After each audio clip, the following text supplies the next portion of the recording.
Why do we use slides to present our thoughts to an audience? And you must realize that using slides while doing public speaking is a relatively new phenomena. People have been public speaking for hundreds of years.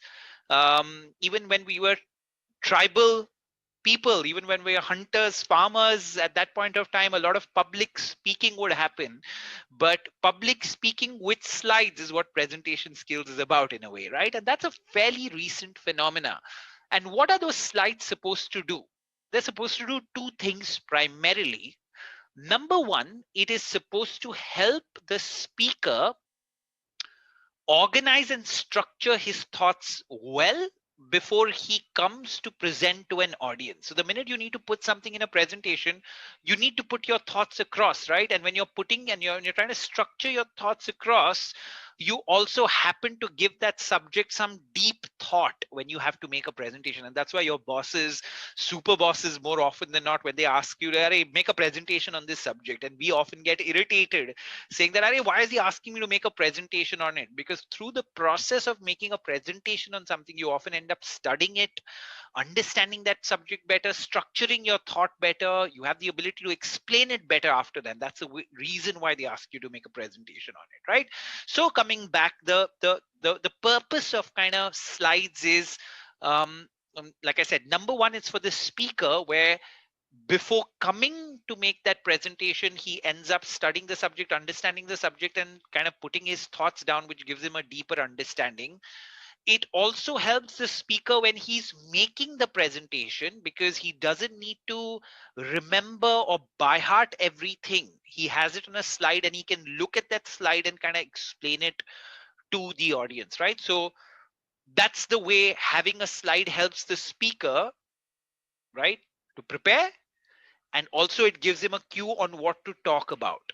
Now, how does a slide and what you put on a slide help the audience, right? It again helps the audience in understanding the subject better, because they're not just listening to you, they also have something to look at. And as we've seen in the past, and we've discussed, one of the ways in which to bring about clarity and simplicity to your communication is often showing visuals, or often showing diagrams to people.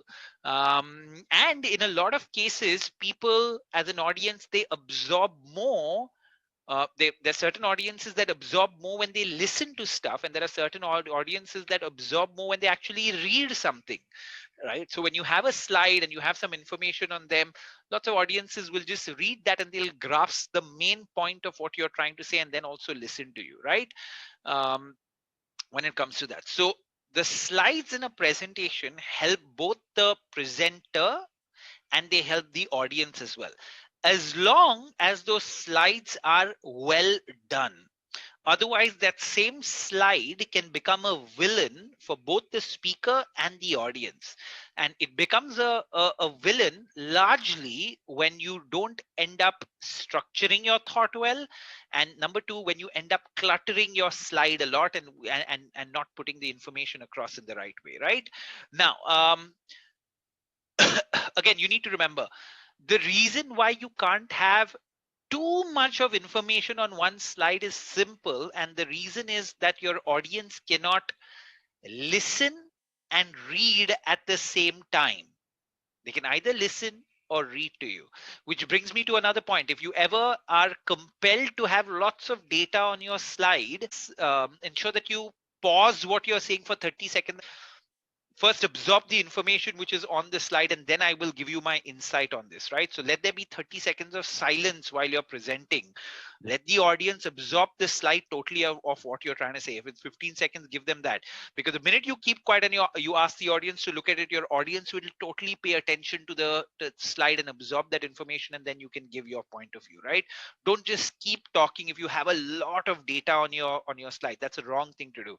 And the same thing holds true when you're making virtual presentations, right? When you're making a virtual presentation, if you have lots of data on it, you can just start by saying that this slide is on this subject, and I want you all to take 10 seconds, 15 seconds in silence to just go through this entire slide, and then I'll start speaking on it, right?